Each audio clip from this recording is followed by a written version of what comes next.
Hi hello అందరికీ. మా ఊర్లో చాలా వర్షం పడుతుందండి. అందుకోసం వేడిగా నేను రైస్ అయితే కుక్కర్లో పెట్టుకొని దానికి కాంబినేషన్గా పుదీనా చట్నీ అయితే చేసుకుందామని ఫిక్స్ అయిపోయాను.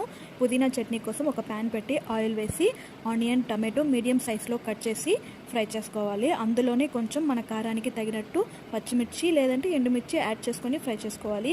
కొంచెంగా ఉద్దిపప్పు, అదేవిధంగా మనం కడిగి క్లీన్ చేసి పెట్టుకున్న పుదీనా యాడ్ చేసి కొంచెం సాల్ట్ వేసుకొని కొంచెంసేపు ఫ్రై చేసుకోవాలన్నమాట. పుదీనా వేసాక ఎక్కువగా ఫ్రై అవసరం లేదు, లైట్గా అలా మగ్గించుకొని దించేసుకోవాలన్నమాట.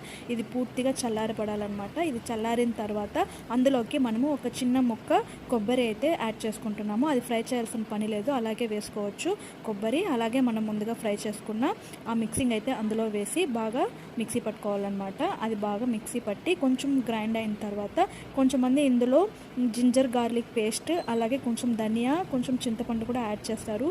అది వేస్తే కూడా చాలా బాగుంటుంది. ఈరోజు మా ఆయన అది వేయకుండా చేయమని చెప్పారు, అందుకని ఇలా చేస్తున్నాను అనమాట. ఫైనల్గా దీనికైతే పోపు పెట్టుకొని దించుకున్నామంటే వేడి రైస్కి ఈ పుదీనా చట్నీ చాలా బాగుంటుంది కాంబినేషన్. మీలో ఎంతమందికి ఇష్టమో కమెంట్ చేయండి. అలాగే వీడియో నచ్చిందంటే తప్పకుండా లైక్ చేసి ఛానల్ని సబ్స్క్రైబ్ చేసుకోండి.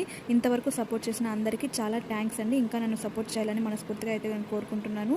ఈ రైనీ సీజన్ని ఫుల్గా ఎంజాయ్ చేయండి. Be careful. Bye bye. Thank you for watching guys. Bye bye. See you for next video.